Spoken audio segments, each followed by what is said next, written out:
महाराज की जय। जय जय श्री राधे। हरे कृष्ण कृष्ण कृष्ण हरे हरे, हरे राम राम राम हरे हरे। वृंदावन धाम से आप सभी लोगों को राधे राधे। और इस समय हम हैं गोवर्धन। हाँ जी, श्री जी की कृपा से हम गोवर्धन परिक्रमा कर रहे हैं और उनकी कृपा से बहुत अच्छे तरीके से परिक्रमा हमारी चल रही है। तो कुछ जानकारी आपसे मैं साझा करना चाहती हूँ परिक्रमा को लेके। बहुत सारे लोग पूछ रहे थे जब हमने लास्ट टाइम वृंदावन की परिक्रमा की थी कि कैसे परिक्रमा हमें करनी है, क्या नियम है। वैसे तो इस विषय में काफ़ी सारे बड़े बड़े महाराज और संतों ने बता दिया है, उनके हिसाब से तो मैं कुछ भी नहीं हूँ। लेकिन जो कुछ चीज़ों की जानकारी या सावधानी मैं रखती हूँ परिक्रमा के दरमियान, वो मैं आपको बताना चाहूँगी। तो ब्लॉग शुरू करने से पहले अगर आपने चैनल को सब्सक्राइब नहीं किया तो सब्सक्राइब कर लीजिएगा, बेल आइकन को ऑन कर लीजिएगा, लाइक और शेयर करना बिल्कुल भी मत भूलिएगा।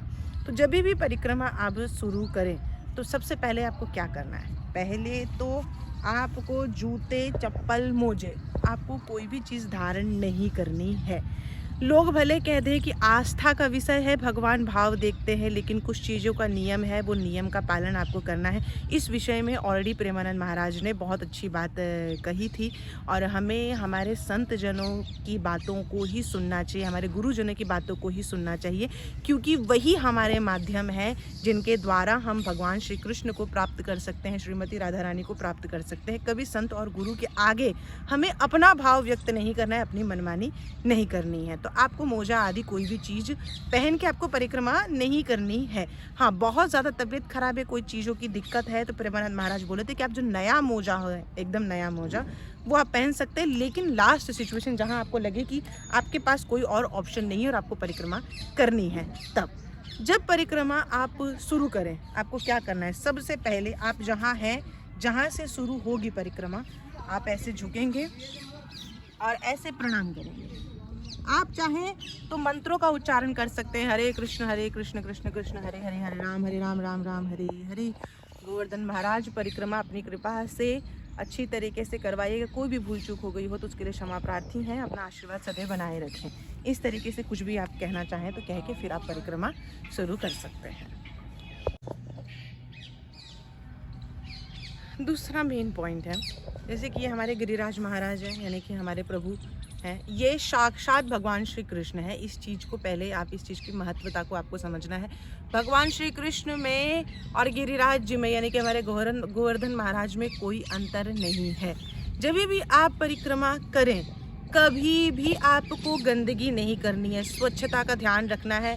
खाए फेंक दिए, पानी पिया बॉटल फेंक दिया, चॉकलेट खाते खाते फेंक दे रहे हैं। मैंने अभी आपको एक ब्लॉग बताऊंगी, मैं आपने देख लेना, मैं आपको परिक्रमा का ब्लॉग डालूंगी, उसमें आप देखिएगा पानी की बोतल परिक्रमा मार्ग में क्या होता है। देखिए, साधु संत जन है, परिक्रमा करते हैं, उनके पैर में आता है। सबसे बड़ा अपराध है कि स्वयं जहाँ प्रभु विराजमान है वहाँ आप गंदगी करेंगे।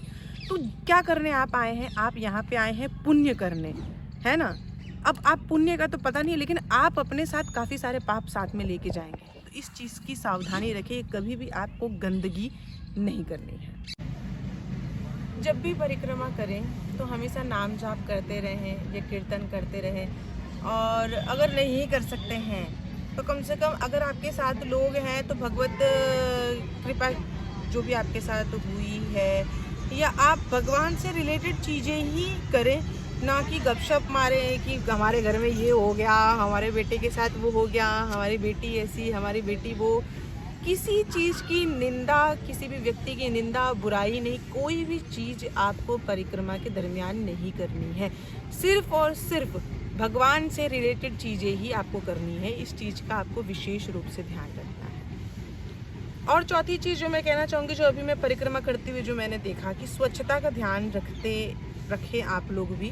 जैसे कि यहाँ पे तो स्वच्छता कर्मी हैं जो अपने हिसाब से झाड़ू वगैरह सब करते रहते हैं, लेकिन अगर आप चल रहे हैं और आपके रास्ते में आपको प्लास्टिक हो गया, पानी की बोतल हो गई या कुछ अगर आपको दिख रहा है तो आप कृपया करके उसको हटा के आपके लेफ़्ट साइड जो है वहाँ पे आप फेंक सकते हैं। राइट साइड पे हमारे यहाँ के हमारे गिरिराज महाराज विराजमान है, तो उस साइड आपको कोई भी चीज़ की गंदगी नहीं करनी है। इस चीज़ का आपको विशेष रूप से ध्यान रखना है।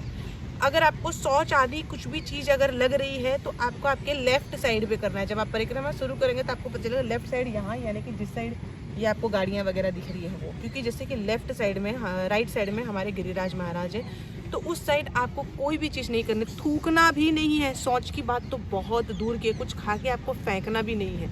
तो ये कुछ चीज़ें हैं जो आपको कंटिन्यू परिक्रमा के दरमियान ध्यान रखनी है। जब भी परिक्रमा लगाएं तो आपके पास से जितने भी साधु संत ब्रिजवासी या कोई भी जो श्रद्धालु है जो परिक्रमा कर रहा है, अगर वो गुजर रहा है तो कभी भी आपको कोई अशब्दों का प्रयोग नहीं करना है। अगर कोई साधु संत आपसे कुछ भिक्षा रूप में कुछ सेवा मांग रहे हैं या कोई भी चीज़ अगर वो आपसे मांग रहे हैं तो आपको उनका अनादर नहीं करना है, श्री राधे बोलना है और वहाँ से निकल जाना है। उन्हें कुछ भी आपको नहीं कहना है, किसी भी ब्रिजवासी का आपको अनादर नहीं करना है, कोई अशब्द का प्रयोग उन्हें भी आपको नहीं करना है। जब परिक्रमा करें आप गोवर्धन की हो जाए या वृंदावन की हो जाए या बरसाना धाम की हो जाए, लता पता जितने भी वृक्ष हैं उनको आपको कभी तोड़ना नहीं है। कुछ लोगों को मैंने देखा है परिक्रमा करते करते ऐसे तोड़ देंगे ऐसे हाथ लगा देंगे, जी नहीं, आपको ऐसा नहीं करना है। जब तक आपको वृंदावन धाम की महिमा के बारे में ना पता हो तब तक तो आपको ऐसी गलतियां बिल्कुल भी नहीं करनी है। हाँ, एक बार जब पता चल जाता है कि ये जितने भी आप देख रहे हैं ना वृक्ष, इवन इफ ये आप बंदर से लेके जितने भी आप यहाँ पे पशु पक्षी देखते हैं, ये कोई साधारण नहीं है, सब साधु संत हैं।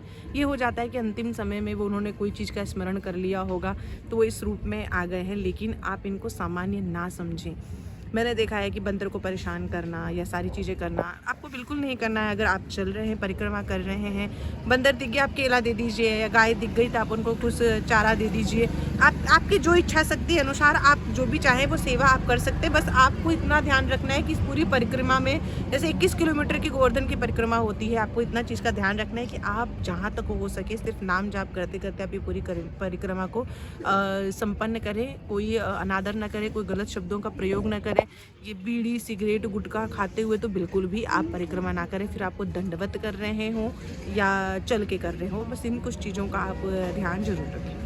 तो मुझसे ये भी पूछा गया था कि अगर हम परिक्रमा कर रहे हैं तो खाली पेट करें या कुछ खा के करें। तो देखिए, प्रैक्टिकल अगर बात करें, अगर आप खा के करेंगे ना तो आपको बड़ी ज़्यादा आलस आ जाएगी और आप चल नहीं पाएंगे, क्योंकि पेट जब भरा होता है ना तो परिक्रमा करने में बहुत प्रॉब्लम होती है, नॉर्मल चलने में भी प्रॉब्लम होती है। तो ट्राई कीजिए अपने हिसाब से कि आप थोड़ा सा पानी वगैरह पी के ही अगर आपको परिक्रमा करनी है तो आप कर लीजिए। कि हम लोग सुबह 8:30 बजे पहुँचे थे यहाँ पे, 8:45 को हमने परिक्रमा स्टार्ट की थी और हमने श्री जी की कृपा से बड़े अच्छे तरीके से संपन्न हुआ।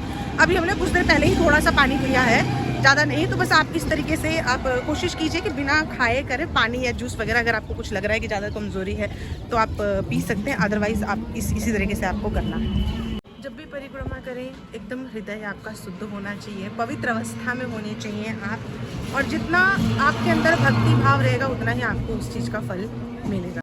परिक्रमा है ना, मजाक का विषय नहीं है, भक्ति का विषय है।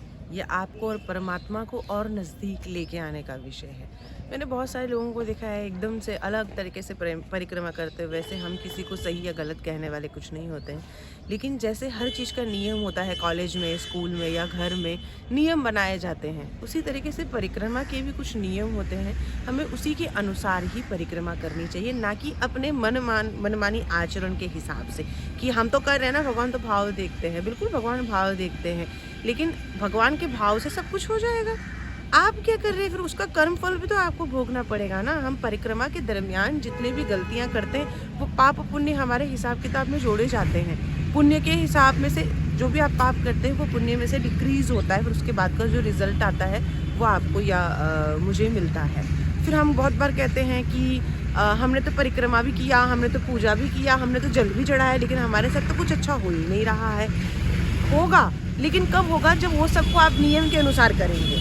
अगर आप अपने मनमानी से कुछ भी कर देंगे तो फिर उसका परिणाम आपको कैसे मिलेगा। फिर आपके मन में ये विचार आएगा कि हम तो भगवान के लिए सब कुछ करते हैं, लेकिन भगवान तो है ही नहीं, वो ही हमारे लिए कुछ नहीं करते। हम कभी भी ये नहीं सोचते कि क्या हमारी गलतियां हैं, हमने क्या ऐसी चूक की है, हमसे ऐसी क्या गलती हुई है जो हमारे साथ ये हो रहा है, और उन गलतियों को हमें सुधारना है, ना कि हमें भगवान को उस चीज़ का ब्लेम करना है कि आपने ये किया, मैंने तो ये किया था। तो जब भी आप परिक्रमा करें सिर्फ और सिर्फ भगवान के नामों का जाप करें, इधर उधर की पंचायती ना करें, बुराई ना करें, मन में कोई गलत विचार ना रखें, कुछ भी नेगेटिव ऐसी चीज़ें जो माया से जुड़ी हो आपको उस दरमियान संपर्क में रखना ही नहीं है अपने आप को। और आपको अगर गैया माता दिखती हैं या बंदर दिखते हैं या कोई भी दिखते हैं, अगर आपका सामर्थ्य है तो आप उनकी सेवा करें और धित्कारे बिल्कुल ना, लाठी वाठी लेके मारे वारे बिल्कुल मत। देखिए क्या है ना, पता चला पुण्य कमाने के चक्कर में पाप कमा के जा रहे हैं धाम से। और धाम में जितना महत्व आपका एक छोटे से नाम जाप का भी है ना, आपको बहुत 1000 गुना फल मिलता है। लेकिन इतना याद रखिएगा, अगर आप जब गलत करेंगे ना तो उतना ही दुगना फल भी आपको उस गलती का भी मिलेगा, वो परिणाम भी आपको भोगना पड़ेगा उस पाप का। तो जब भी यहाँ पे आप आए, कहीं भी परिक्रमा करें, परिक्रमा का तो नियम यही है और धाम की भी महिमा यही है। कोई भी धाम पे आप जाएं, जहाँ तक हो सके आपको हर नेगेटिव चीज़, लड़ाई झगड़ा हो गया, गुस्सा हो गया, किसी को लेके गलत बोलना, कटु वचन हो गया, जहाँ पे आप आएँ, जिस धाम में आएँ, स्पेशली उन धाम वासियों के लिए आपको इन सारे अपराधों से बचना है। तो ये कुछ नियम है जो मैंने फॉलो करना चालू किया है, काफ़ी टाइम नहीं, अभी कुछ टाइम से। और जैसे शुरू में किसी को नहीं पता होता है, हम भी देख के ही सीखते हैं। तो हम अपने गुरुजनों से, महाराज से, आचार्यों से और सीनियर डिवोटी से, उनसे सीख के ही हम सारी चीज़ें फॉलो करते हैं। तो मैंने सोचा एक बार मैं आप लोगों को भी शेयर कर दूं कि अगर आप लोगों को कोई सहायता हो सके तो। श्री राधे।